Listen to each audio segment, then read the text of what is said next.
ಎಲ್ರಿಗೂ ನಮಸ್ಕಾರ. Welcome back to my channel. ನಾನು ರಮ್ಯಾ. ಇವತ್ತಿನ ವಿಡಿಯೋದಲ್ಲಿ ನಾವು ವೈಕುಂಠ ಏಕಾದಶಿ ಹಬ್ಬದ ಪ್ರಯುಕ್ತ ನಮ್ಮ ಮನೆ ದೇವ್ರಿಗೆ ಹೋಗಿದ್ವಿ. ಸೊ ಆ ಒಂದು ವಿಡಿಯೋ ಆಗಿರುತ್ತೆ. ಹಾಗೆ ಮನೆಯಲ್ಲೇ ನಾನು ಒಂದು ಪ್ರಸಾದನ ಮಾಡಿದ್ದೆ. ಸೊ ಅದು ಯಾವ ರೀತಿ ಮಾಡೋದು ಅಂತ ಈ ವಿಡಿಯೋದಲ್ಲಿ ಶೇರ್ ಮಾಡ್ತಿದ್ದೀನಿ. ಪ್ಲೀಸ್ ಎಲ್ಲೂ ಕೂಡ ಸ್ಕಿಪ್ ಮಾಡದೆ ವಿಡಿಯೋನ ಪೂರ್ತಿಯಾಗಿ ನೋಡಿ. ಇನ್ ಕೇಸ್ ಈ ವಿಡಿಯೋ ನಿಮ್ಗೆ ಇಷ್ಟ ಆಯಿತು ಅಂದರೆ ಪ್ಲೀಸ್ ಲೈಕ್ ಮಾಡಿ, ಶೇರ್ ಮಾಡಿ, ಕಮೆಂಟ್ ಮಾಡಿ, ಹಾಗೆ ಸಬ್ಸ್ಕ್ರೈಬ್ ಮಾಡ್ಕೊಂಡು ನೋಡಿ. ಇವಾಗ ನಾನು ಸ್ಟವ್ನೆಲ್ಲ ಕ್ಲೀನ್ ಮಾಡಿಕೊಂಡು ಅರಿಶಿನ ಕುಂಕುಮ ಇಟ್ಕೊಂಡು ಇವಾಗ ಪೂಜೆಗೆ ರೆಡಿ ಮಾಡ್ಕೋತಾ ಇದ್ದೀನಿ. ಪ್ರಸಾದ ಮಾಡುವಾಗ ನಾವು ಪ್ರತಿ ಸಲನೂ ಹೀಗೆ ಮಾಡ್ಕೊಳ್ತೀವಿ. ಮೊದಲು ನಾವು ಸ್ಟವ್ಗೆ ಪೂಜೆನೆಲ್ಲ ಮಾಡಿಕೊಂಡು ನಂತರ ನಾವು ಪ್ರಸಾದನ ಮಾಡ್ಕೊಳ್ತೀವಿ. ಇವತ್ತು ನಾನು ಮಾಡ್ತಿರುವಂತಹ ಪ್ರಸಾದ ವೈಕುಂಠ ಏಕಾದಶಿ ಹಬ್ಬದ ದಿನ ಮಾಡುವಂಥದ್ದು. ತುಂಬಾ ವಿಶೇಷವಾದದ್ದು ಅಂತಲೇ ಹೇಳ್ಬೋದು. ತುಂಬಾ ಸಿಂಪಲ್ ಆಗಿ ಕೂಡ ಮಾಡ್ಕೊಳ್ಬೋದು. ಹಾಗೆ ಆರೋಗ್ಯಕ್ಕೂ ಕೂಡ ತುಂಬಾ ಒಳ್ಳೆಯದು. ಈಗ ಯಾವ ರೀತಿ ಮಾಡೋದು ಅಂತ ತೋರಿಸ್ಕೊಡ್ತೀನಿ. ನಾನು ಇವಾಗ ಫಸ್ಟು ಡ್ರೈ ಫ್ರೂಟ್ಸ್ ಎಲ್ಲ ಖಾಲಿಯಾಗಿತ್ತು. ಸೊ ಎಲ್ಲನೂ ಫಿಲ್ ಮಾಡ್ಕೊಳ್ತಾ ಇದ್ದೀನಿ. ಮೊದಲು ನಾವು ಎಲ್ಲನೂ ರೆಡಿ ಮಾಡಿ ಎತ್ತಿಟ್ಕೊಂಡಿದ್ರೆ ನಂತರ ನಾವು ಏನೇ ಒಂದು ಅಡುಗೆ ಮಾಡಬೇಕಾದ್ರೂ ಸುಲಭವಾಗಿ ಸಿಗ್ತಾ ಇರುತ್ತೆ. ಸೊ ಆವಾಗ ನಾವು ಆರಾಮಾಗಿ ಅಡುಗೆನ ಮಾಡ್ಕೊಳ್ಬೋದು. ಅದಕ್ಕೋಸ್ಕರ ಏನೇ ಒಂದು ಪದಾರ್ಥ ಖಾಲಿ ಆಗಿದ ತಕ್ಷಣವೇ ಅಲ್ಲೇ ಫಿಲ್ ಮಾಡ್ಕೊಬಿಡ್ತೀವಿ. ಆವಾಗ ಸುಲಭವಾಗಿರುತ್ತೆ, ಅಡುಗೆ ಮಾಡೋದಕ್ಕೂ ಕೂಡ ಈಸಿ ಅನಿಸುತ್ತೆ. ಏನೇ ಒಂದು ಅಡುಗೆ ಮಾಡಬೇಕಾದ್ರೂ ಪಕ್ಕದಲ್ಲೇ ಇದ್ದರೆ ಆರಾಮಾಗಿ ಅಡುಗೆನ ಮಾಡ್ಕೊಳ್ಬೋದು. ನಮ್ಮದು ಹೋಟೆಲ್ ಆಗಿರೋದ್ರಿಂದ ಪ್ರತಿದಿನವೂ ಗ್ರೋಸರೀಸ್ ಇದ್ದೇ ಇರುತ್ತೆ, ಖಾಲಿ ಆಗೋದಂತೂ ಇಲ್ಲ. ಸೊ ನಾವು ಒಂದು ಪುಟ್ಟದಾಗಿದ್ದನ್ನೆಲ್ಲ ಇಟ್ಕೊಳ್ಳೋಣ ಅಂತ ಈ ಒಂದು ಕಿಚನ್ನಲ್ಲಿ ಈ ಥರ ಸೆಟ್ ಮಾಡ್ಕೊಂಡಿದ್ದೀವಿ ಅಷ್ಟೇ. ಇವತ್ತು ತುಂಬ ವಿಶೇಷವಾದಂತಹ ದಿನ. ಇವತ್ತು ವೈಕುಂಠ ಏಕಾದಶಿ ಹಬ್ಬ ಅಂತಂದರೆ ಇವತ್ತು ಸ್ವರ್ಗದ ಬಾಗಿಲು ತೆಗೆದಿರುತ್ತೆ ಅಂತ ಹೇಳ್ತಾರೆ. ಎಲ್ಲ ದೇವಸ್ಥಾನದಲ್ಲೂ ಕೂಡ ವಿಶೇಷವಾದಂತಹ ಪೂಜೆಗಳನ್ನ ಇಟ್ಕೊಂಡಿರ್ತಾರೆ. ಅಲ್ಲಿ ಒಂದು ಸ್ವರ್ಗದ ಬಾಗಿಲು ಥರ ಒಂದು ಸೆಟ್ ಮಾಡಿರ್ತಾರೆ. ಅದು ನೋಡೋದಕ್ಕೆ ತುಂಬಾ ಚೆನ್ನಾಗಿ ಕಾಣಿಸ್ತಾ ಇರುತ್ತೆ. ನೆಕ್ಸ್ಟ್ ಇವಾಗ ನಾನು ಗೋಧಿ ಹಲ್ವ ಮಾಡಬೇಕು ಅಂತ ಅಂದ್ಕೊಂಡಿದ್ದೀನಿ. ಸೊ ಅದಕ್ಕೆಲ್ಲನೂ ಎತ್ತಿಟ್ಕೋತಾ ಇದ್ದೀನಿ. ಇದು ತುಂಬಾ ಚೆನ್ನಾಗಿರುತ್ತೆ, ಹಾಗೆ ಆರೋಗ್ಯಕ್ಕೂ ಕೂಡ ತುಂಬ ಒಳ್ಳೆಯದು, ಹಾಗೆ ತುಂಬ ಸಿಂಪಲಾಗೂ ಕೂಡ ಮಾಡ್ಕೊಳ್ಬೋದು. ಅದು ಇವತ್ತು ವೈಕುಂಠ ಏಕಾದಶಿ ಹಬ್ಬದ ದಿನ ಆಗಿರೋದ್ರಿಂದ ಇದನ್ನು ಮಾಡಿ ದೇವರಿಗೆ ನೈವೇದ್ಯನ ಇಡೋದ್ರಿಂದ ತುಂಬಾ ಒಳ್ಳೆಯದು ಅಂತಲೇ ಹೇಳ್ತಾರೆ. ಸೊ ಹಾಗಾಗಿ ನಾನು ಕೂಡ ಇದನ್ನು ಮಾಡ್ತಾಯಿದ್ದೀನಿ. ದ್ರಾಕ್ಷಿ, ಗೋಡಂಬಿ, ಹಾಗೆ ಏಲಕ್ಕಿ, 1 ಕಪ್ಪಷ್ಟು ಗೋಧಿ ಹಿಟ್ಟನ್ನು ತೊಗೊಂಡಿದ್ದೀನಿ. ಇದು ತುಂಬಾ ರುಚಿಯಾಗಿರುತ್ತೆ. ಇದಕ್ಕೆ 1 ಕಪ್ಪಷ್ಟು ಗೋಧಿ ಹಿಟ್ಟು, ಅದೇ ಕಪ್ಪಿನ ಅಳತೆ ನಾವು ತುಪ್ಪನ ತೊಗೋಬೇಕು. ಅದೇ ಕಪ್ಪಿನ ಅಳತೆ ನಾವು 1.5 ಬೆಲ್ಲನ ತೊಗೋಬೇಕಾಗುತ್ತೆ. 1.5 ಕಪ್ಪಷ್ಟು ಬೆಲ್ಲನ ತೊಗೊಂಡ್ರೆ ಸಿಹಿಯಾಗಿರುತ್ತೆ. 1 ಕಪ್ಪು ಸಾಕು ಅಂತಂದರೂ ಸಾಕಾಗುತ್ತೆ. ಅಂದರೆ ಜಾಸ್ತಿ ಸ್ವೀಟ್ ತಿನ್ನೋರು 1.5 ಕಪ್ಪಷ್ಟನ್ನ ಹಾಕೊಳ್ಳಿ. ನಾನಿಲ್ಲಿ ಒಂದು 4 ಟೇಬಲ್ ಸ್ಪೂನಷ್ಟು ತುಪ್ಪನ ಹಾಕ್ಕೊಂಡು ಇವಾಗ ದ್ರಾಕ್ಷಿ ಗೋಡಂಬಿನ ಫ್ರೈ ಮಾಡಿ ಎತ್ತಿಟ್ಕೊತೀನಿ. ತುಪ್ಪ ಕಾದ ನಂತರ ಗೋಡಂಬಿನ ಹಾಕೋತಾ ಇದ್ದೀನಿ. ಗೋಡಂಬಿ ಸ್ವಲ್ಪ ಗೋಲ್ಡನ್ ಬ್ರೌನ್ ಬರೋ ತನಕನೂ ಫ್ರೈ ಮಾಡ್ಕೊಳ್ತೀನಿ. ಸ್ವಲ್ಪ ಗೋಲ್ಡನ್ ಬ್ರೌನ್ ಬರೋದ ಮೇಲೆ ನಾನೀಗ ಸ್ವಲ್ಪ ದ್ರಾಕ್ಷಿನ ಸೇರಿಸ್ಕೊಂಡು ಮತ್ತೊಮ್ಮೆ ಇದನ್ನು ಚೆನ್ನಾಗಿ ಫ್ರೈ ಮಾಡ್ಕೊಳ್ತೀನಿ. ಇದೊಂದು ಸ್ವಲ್ಪ ಚೆನ್ನಾಗಿ ಫ್ರೈ ಆದ ನಂತರ ಒಂದು ಪ್ಲೇಟ್ಗೆ ಸರ್ವ್ ಮಾಡ್ಕೊಳ್ತೀನಿ. ಪ್ರತಿಯೊಂದು ಹಬ್ಬ ಹರಿಗಳಿಗೂ ಒಂದೊಂದು ವಿಶೇಷತೆ ಇರುತ್ತೆ. ಸೊ ಒಂದೊಂದು ಹಬ್ಬಗಳಿಗೂ ಒಂದೊಂದು ಥರ ಪ್ರಸಾದಗಳನ್ನ ಮಾಡ್ತಾ ಇರ್ತೀವಿ. ಹಾಗೆ ವೈಕುಂಠ ಏಕಾದಶಿ ಹಬ್ಬದ ದಿನ ಮಾಡುವಂಥದ್ದು ಗೋಧಿ ಹಲ್ವ ಅಂತ. ಸೊ ತುಂಬಾ ವಿಶೇಷವಾದದ್ದು. ಇದು ತುಂಬ ಉತ್ತರ ಕರ್ನಾಟಕದಲ್ಲಿ ಮಾಡ್ತಾರೆ ಅಂತ ಹೇಳ್ತಾರೆ. ಗೋಧಿ ಅಂತೂ ಆರೋಗ್ಯಕ್ಕೆ ತುಂಬಾ ಒಳ್ಳೆಯದು. ಸಕ್ಕರೆ ಬದಲು ನಾವಿಲ್ಲಿ ಬೆಲ್ಲನ ಯೂಸ್ ಮಾಡ್ತಾಯಿದ್ದೀವಿ. ಹಾಗೆ ಬೆಲ್ಲನೂ ಕೂಡ ಆರೋಗ್ಯಕ್ಕೆ ಒಳ್ಳೆಯದು. ಸಕ್ಕರೆನ ಆದಷ್ಟು ಕಮ್ಮಿ ಮಾಡಿ, ಜಾಸ್ತಿ ಸಕ್ಕರೆನ ಸೇವನೆ ಮಾಡಬೇಡಿ, ಆರೋಗ್ಯಕ್ಕೆ ಅಷ್ಟೊಂದು ಒಳ್ಳೆಯದಲ್ಲ. ಸೊ ಬೆಲ್ಲನ ಯೂಸ್ ಮಾಡಿ ಮಾಡೋದ್ರಿಂದ ಆರೋಗ್ಯನೂ ಕೂಡ ಚೆನ್ನಾಗಿರುತ್ತೆ. ಸೊ ಇವಾಗ ನಂತರ ನಾನಿಲ್ಲಿ ತುಪ್ಪ ಎಲ್ಲನೂ ಇದಕ್ಕೆ ಹಾಕ್ಕೊಂಡು ಕರಗಿಸ್ಕೊಂಡು ಎತ್ತಿಟ್ಕೊತೀನಿ. ಇದೆಲ್ಲ ಚೆನ್ನಾಗಿ ತಣ್ಣಗಾದ ನಂತರ ನಾನು ಗೋಧಿ ಹಿಟ್ಟನ್ನ ಸೇರಿಸ್ಕೊಂಡು ಇದನ್ನು ನೀಟಾಗಿ ಒಂಚೂರು ಗಂಟಿಲ್ಲದೆ ಥರ ನಾವು ರೆಡಿ ಮಾಡಿ ಇಟ್ಕೋಬೇಕು. ಫಸ್ಟೇ ನಾವು ಇಲ್ಲಿ ಕಾದ ನಂತರ ನಾವು ಹಾಕಿದ ತಕ್ಷಣ ಅಷ್ಟೊಂದು ಚೆನ್ನಾಗಿ ಬರಲ್ಲ, ಗಂಟು ಆಗಿಬಿಡುತ್ತೆ. ಹಾಗಾಗಿ ತುಪ್ಪ ಎಲ್ಲ ಕಂಪ್ಲೀಟ್ ಕೂಲಾದ ನಂತರ ನಾವು ಗೋಧಿ ಹಿಟ್ಟನ್ನು ಸೇರಿಸ್ಕೊಂಡು ಇದನ್ನು ಮಾಡ್ಕೊಳ್ಬೇಕು. ನೆಕ್ಸ್ಟ್ ಇವಾಗ ನಾನೊಂದು ಪಾತ್ರೆನ ಇಟ್ಕೊಂಡು ಬೆಲ್ಲನ ಕರಗಿಸ್ಕೊಳ್ತಾ ಇದ್ದೀನಿ. ಈಗ ನಾನು 1 ಕಪ್ಪಷ್ಟು ಬೆಲ್ಲನ ಹಾಕ್ಕೊಳ್ತಾ ಇದ್ದೀನಿ. ಇಲ್ಲಿ ಈ ಬೆಲ್ಲಕ್ಕೆ ನಾವು 3 ಕಪ್ಪಷ್ಟು ನೀರನ್ನ ಸೇರಿಸ್ಕೊಂಡು ಇದನ್ನು ಚೆನ್ನಾಗಿ ಬೆಲ್ಲನ ಕರಗಿಸ್ಕೊಳ್ಬೇಕಾಗುತ್ತೆ. ಸೊ ಬೆಲ್ಲದಲ್ಲಿ ಕಲ್ಲೆಲ್ಲ ಇರುತ್ತೆ ಸ್ವಲ್ಪ, ಹಾಗಾಗಿ ಕಸಗಳಿರುತ್ತೆ ಅಲ್ವಾ, ಹಾಗಾಗಿ ಇದನ್ನು ಕರಗಿಸ್ಕೊಂಡು ನಾವು ಎತ್ತಿಟ್ಕೊಳ್ಬೇಕು. 1 ಕಪ್ ಗೋಧಿಗೆ ನಾವಿಲ್ಲಿ 1 ಕಪ್ಪಷ್ಟು 1.5 ಕಪ್ಪಷ್ಟು ಬೆಲ್ಲನ ಹಾಕೋಬೋದು. ಬೇಕು ಅಂದವ್ರು ಹಾಕ್ಕೊಳ್ಳಿ, ಇಲ್ಲಾಂದರೆ 1 ಕಪ್ ಸಾಕು ಅಂದರೆ ಸಾಕಾಗುತ್ತೆ. 1 ಕಪ್ನ ಹಾಕ್ಕೊಂಡಿದ್ದೀನಿ ನಾನು. ಇದಕ್ಕೆ 3 ಕಪ್ಪಷ್ಟು ನಾನು ನೀರನ್ನ ಸೇರಿಸ್ಕೊಂಡು ಇದನ್ನು ಚೆನ್ನಾಗಿ ಕರಗಿಸ್ಕೊಳ್ತಾ ಇದ್ದೀನಿ. ನೀವೇನಾದರೂ ಸಿಹಿ ಜಾಸ್ತಿ ತಿಂತೀರಾ ಅಂತಂದರೆ 1.5 ಕಪ್ಪಷ್ಟು ಬೆಲ್ಲನ ಸೇರಿಸ್ಕೊಂಡು ಮಾಡ್ಕೊಳ್ಳಿ, ತುಂಬ ಚೆನ್ನಾಗಿರುತ್ತೆ. ನಾನಿಲ್ಲಿ 1 ಕಪ್ ಗೋಧಿಗೆ ನಾನು 1 ಕಪ್ ತುಂಬ ಬೆಲ್ಲ ತೊಗೊಂಡಿದ್ದೀನಿ, ಸಾಕಾಗುತ್ತೆ ಇದೇನೆ ಅಂತ. ಸೊ ಚೆನ್ನಾಗಿ ಬಂದಿತ್ತು. ಒಂದು ಕರೆಕ್ಟ್ ಅಳತೆಯಿಂದ ಮಾಡಿದ್ರೆ ತುಂಬ ರುಚಿಯಾಗಿ ಕೂಡ ಬರುತ್ತೆ. ಇವಾಗ ಸ್ವಲ್ಪ ಏಲಕ್ಕಿನ ಪುಡಿ ಮಾಡ್ಕೊಳ್ತಾ ಇದ್ದೀನಿ. ಏಲಕ್ಕಿನ ನಾವು ಬೆಲ್ಲ ಕಾಯಿಸೋದಕ್ಕೆ ಇಟ್ಟಿರ್ತೀವಿ ಅಲ್ವ, ಇದಕ್ಕೇ ಹಾಕ್ಕೊಂಡು ನಾವು ನಂತರ ಸೋದಿಸ್ಕೊಳ್ಬೇಕಾಗುತ್ತೆ.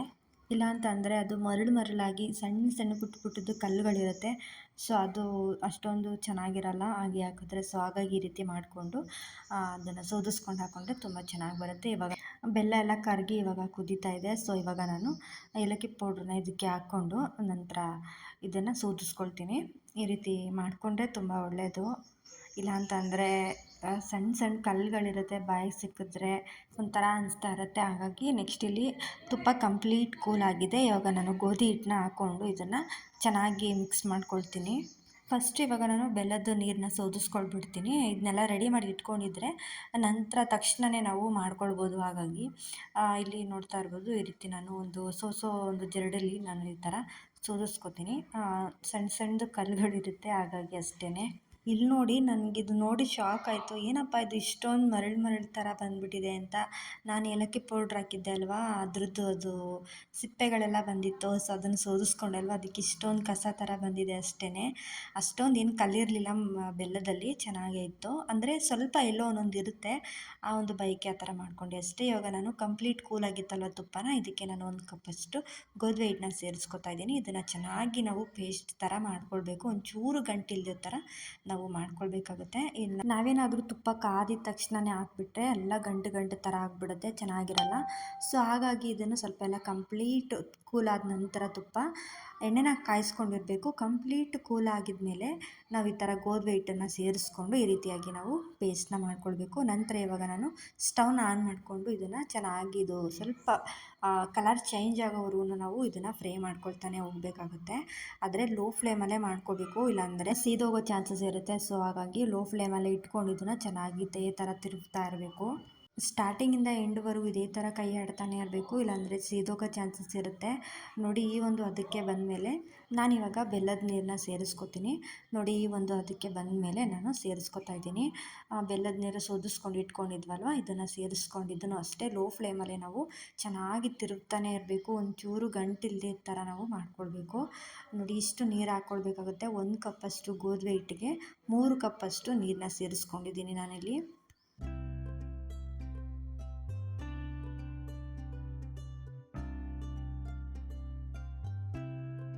ನೋಡಿ, ಇವಾಗ ಇಷ್ಟು ಗಟ್ಟಿಯಾಗಿದೆ.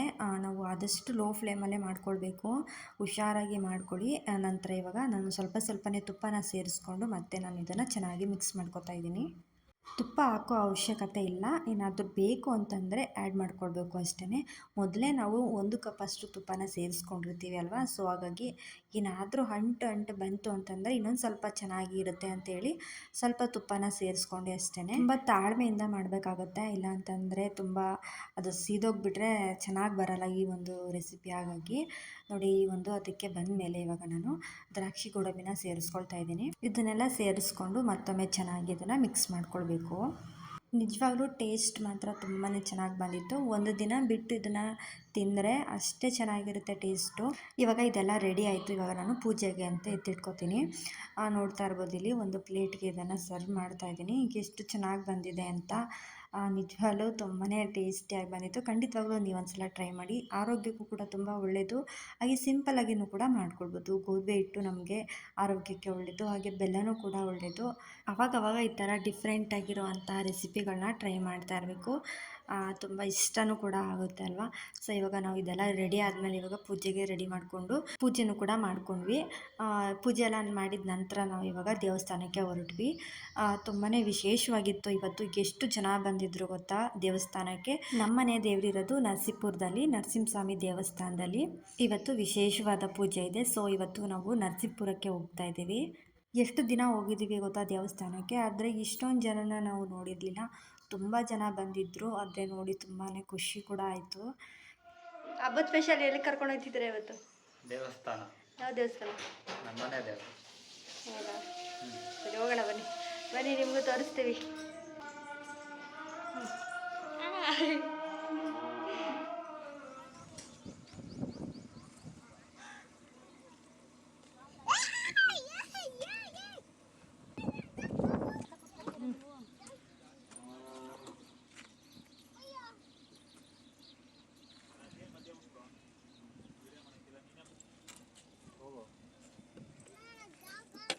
ಇವಾಗ ನಾವು ದೇವಸ್ಥಾನಕ್ಕೆ ಹೊರಡ್ತಾ ಇದ್ದೀವಿ. ಹುಗ್ಗಿಯಲ್ಲಿ ಯಾವ ರೀತಿ ಇತ್ತು, ದೇವ್ರ ದರ್ಶನ ಯಾವ ರೀತಿ ಮಾಡಿದ್ವಿ ಅಂತ ಈ ವಿಡಿಯೋದಲ್ಲಿ ಶೇರ್ ಮಾಡ್ತೀವಿ. ಎಲ್ಲೂ ಕೂಡ ಸ್ಕಿಪ್ ಮಾಡ್ತೀವಿ, ವಿಡಿಯೋನ ಕೊನೆವರೆಗೂ ನೋಡಿ. ಸಖತ್ ಎಂಜಾಯ್ ಮಾಡಿಕೊಂಡು ಇವಾಗ ದೇವಸ್ಥಾನಕ್ಕೆ ತಲುಪ್ತಾ ಇದ್ದೀವಿ. ಸೊ ಈಗ ನೋಡ್ತಾ ಇರ್ಬೋದು, ಅಜ್ಜಿನ ಅಂಟ್ಕೊಂಡು ಕುತ್ಕೊಬಿಟ್ಟಿದ್ದಾರೆ ಇಬ್ಬರು ಮೊಮ್ಮಕ್ಳು. ಭಟ್ರು ಈ ಕಡೆ ಅಂದರೂ ಕೇಳ್ತಾ ಇರಲಿಲ್ಲ, ಅಮ್ಮನೂ ಕೂಡ ಕೂರಿಸ್ಕೊಂಡಿದ್ರು. ಇಬ್ಬರು ಅಜ್ಜಿ ತವೇ ಇರಬೇಕು. ಸೈಡ್ ಹಾಕ್ಬಿಡು ಫುಲ್ಲಾಗಿ ಈ ರೋಡ್ಲಾರ ಇಟ್ಬಿಡು. ಈ ರೋಡ್ದಾರ ನಿಲ್ಸಿರೋ ನೋಡ್ಕೊಂಡು ಹಾಕಳ ಏನು ಅನ್ನಲ್ಲ ನೀವು.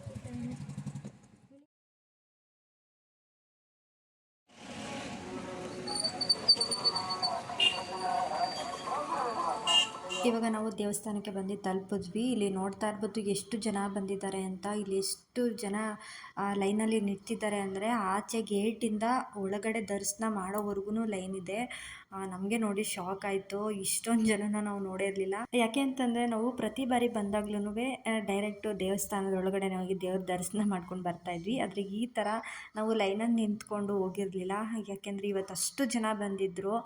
ನೋಡಿ ತುಂಬ ಖುಷಿ ಆಯಿತು ಕೂಡ. ಯಾಕೆಂದರೆ ಪ್ರತಿಯೊಬ್ಬರಿಗೂ ಒಂದು ಆಸೆ ಇದ್ದೇ ಇರುತ್ತೆ.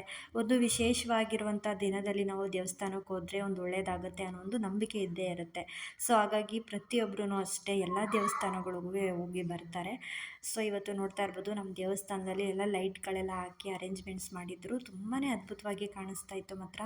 ನಮಗಂತೂ ನೋಡಿ ತುಂಬ ಖುಷಿ ಆಯಿತು. ಒಳಗಡೆ ದೇವ್ರು ಯಾವ ರೀತಿ ಇದೆ ಅಂತ ಇವಾಗ ಒಳಗಡೆ ಹೋಗಿ ನೋಡ್ಕೊಂಡು ಬರೋಣ ಬನ್ನಿ.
ದೇವ್ರ ದರ್ಶನ ಅಂತೂ ತುಂಬಾ ಚೆನ್ನಾಗಾಯಿತು. ಹಾಗೆ ದೇವರ ಅಲಂಕಾರನೂ ಅಷ್ಟೇ ತುಂಬ ಚೆನ್ನಾಗಿ ಮಾಡಿದರು.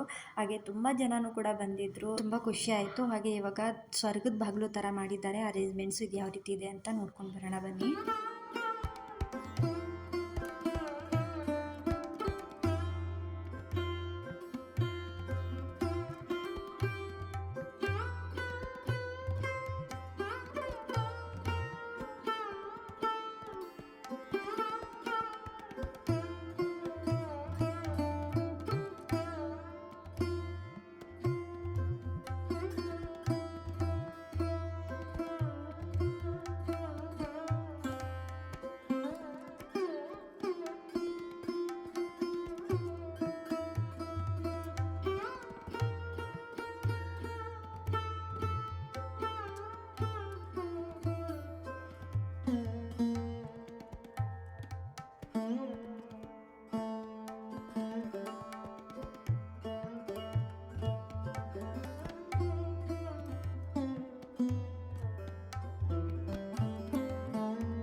ನಿಜವಾಗ್ಲೂ ಒಂದು ಕ್ಷಣ ನಾವು ಸ್ವರ್ಗಕ್ಕೆ ಬಂದಿದ್ದೀವೇನೋ ಅಂತ ಅನ್ನಿಸ್ತು. ಅಷ್ಟು ಅದ್ಭುತವಾಗಿ ಮಾಡಿದರು.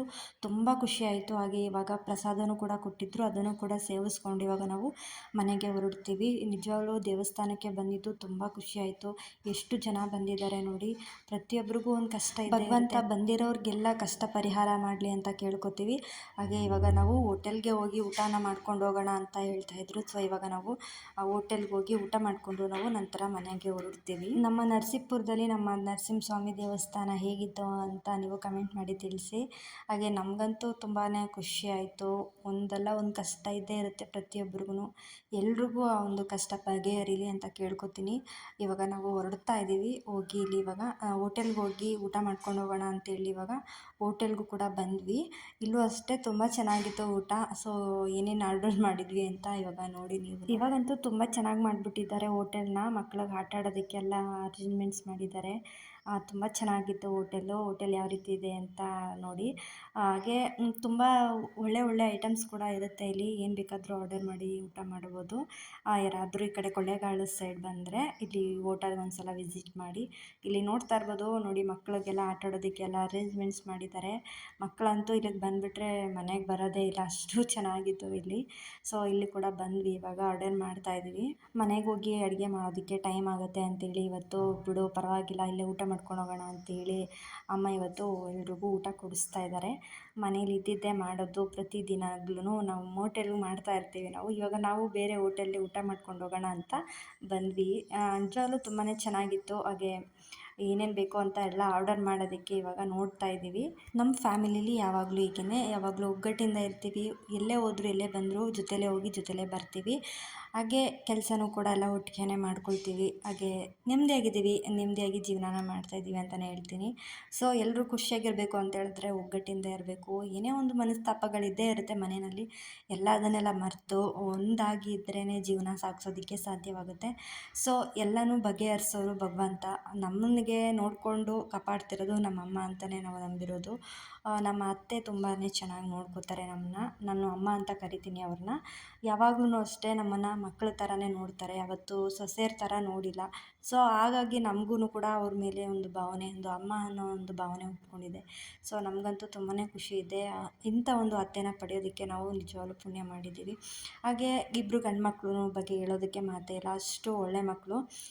ತುಂಬಾ ಅಮ್ಮನಿಗೆ ಹೆಜ್ಜೆ ಹಾಕ್ಕೊಂಡು ಹೋಗಿ ಅವರು ಈ ಒಂದು ಬದುಕನ್ನ ಕಟ್ಕೊಂಡಿದ್ದಾರೆ ಅಂತಲೇ ಹೇಳ್ತೀನಿ. ಸೊ ಅವ್ರ ಜೊತೆ ನಾವು ಕೂಡ ಕೈ ಜೋಡಿಸಿ ಈ ಒಂದು ಜೀವನನ ಇನ್ನೂ ಸುಂದರವಾಗಿ ಮಾಡ್ಕೊಳ್ಳೋದಕ್ಕೆ ಪ್ರಯತ್ನ ಮಾಡ್ತೀವಿ ಅಷ್ಟೇ. ಇವಾಗ ಆರ್ಡರ್ ಮಾಡಿದ್ವಿ. ಈಗೆಲ್ಲ ಊಟ ಬರುತ್ತೆ. ಊಟ ಮಾಡಿಕೊಂಡು ಮನೆಗೆ ಹೊರಡ್ತೀವಿ. ಏನೇನು ಆರ್ಡರ್ ಮಾಡಿದ್ವಿ ಅಂದರೆ ಮಶ್ರೂಮ್ ಪೆಪ್ಪರ್ ಡ್ರೈ ಮಾಡಿದ್ವಿ. ಹಾಗೆ ಮಶ್ರೂಮ್ ಬಿರಿಯಾನಿ ಮಾಡಿದ್ವಿ. ಹಾಗೆ ರೋಟಿ ಮತ್ತು ದಾಲ್ ಫ್ರೈ ಮಾಡಿದ್ವಿ. ಇಷ್ಟು ಚೆನ್ನಾಗಿತ್ತು. ಇದು ಕಬಾಬ್ ಅಂತ ಕಾಣಿಸ್ತಿದೆ, ಆದರೆ ಕಬಾಬ್ ಅಲ್ಲ. ದೇವಸ್ಥಾನಕ್ಕೆ ಹೋಗಿದ್ದು ಬಂದಿದ್ದೀವಿ. ಆಮೇಲೆ ಇದೇನಪ್ಪ ದೇವಸ್ಥಾನಕ್ಕೆ ಹೋಗಿದ್ದು ಬಂದು ಕಬಾಬ್ ತಿಂತಿದ್ದಾರೆ ಅಂತ ಅಂದ್ಕೋಬೇಡಿ. ಇದು ಮಶ್ರೂಮ್ ಪೆಪ್ಪರ್ ಡ್ರೈ. ನಿಜವಾಗ್ಲೂ ಟೇಸ್ಟ್ ಮಾತ್ರ ಸಖತ್ತಾಗಿತ್ತು. ನೀವೊಂದು ಸಲ ಬಂದರೆ ಟ್ರೈ ಮಾಡಿ, ತುಂಬಾ ಚೆನ್ನಾಗಿತ್ತು. ಹಾಗೆ ಎಲ್ಲ ಊಟನೂ ಕೂಡ ಎಲ್ಲ ಖುಷಿಯಾಗಿ ಊಟನೂ ಮಾಡ್ಕೊಂಡು ಇವಾಗ ಮಕ್ಕಳಿಗೆ ಸ್ವಲ್ಪ ಆಚೆ ಆಟ ಆಡಿಸ್ಕೊಂಡು ಮನೆಗೆ ಹೊರಡ್ತೀವಿ.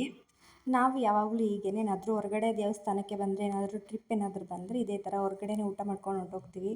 ಹೊರಗಡೆ ಜಾಸ್ತಿ ಮಾಡಬಾರ್ದು ಅನಿಸುತ್ತೆ. ಯಾಕೆಂದರೆ ಒಂದೊಂದು ಸಲ ಫೋನಲ್ಲಿ ನೋಡಿಬಿಟ್ರೆ ಈ ಥರನೂ ಇರುತ್ತಾ, ಅಯ್ಯೋ ಹೊರಗಡೆ ಊಟನೇ ಮಾಡಬಾರ್ದಪ್ಪ ಅನಿಸ್ತಾ ಇರುತ್ತೆ. ಆದರೆ ಹೊರಗಡೆ ಬಂದು ಊಟ ಮಾಡೋದಕ್ಕೆ ಇಷ್ಟ ಆಗುತ್ತೆ. ಏನು ಮಾಡೋದು, ಹೊರಗಡೆ ಟೇಸ್ಟ್ ನೋಡೋದಕ್ಕೆ ಇಷ್ಟ ಆಗುತ್ತೆ. ಬಟ್ ಒಂದೊಂದು ಸಲ ಏನಾದರೂ ಫೋನಲ್ಲಿ ನೋಡಿದಾಗ ಅಯ್ಯೋ ಬೇಡ ಮನೇಲಿದ್ದಾಗ ಏನಾದರೂ ಫೋನಲ್ಲಿ ನೋಡಿದಾಗ ಯಪ್ಪ ಇನ್ನೊಂದು ಸಲ ನಾವು ಹೋಟೆಲ್ಗೆ ಹೋಗೋದೇ ಬೇಡ ಅನಿಸುತ್ತೆ.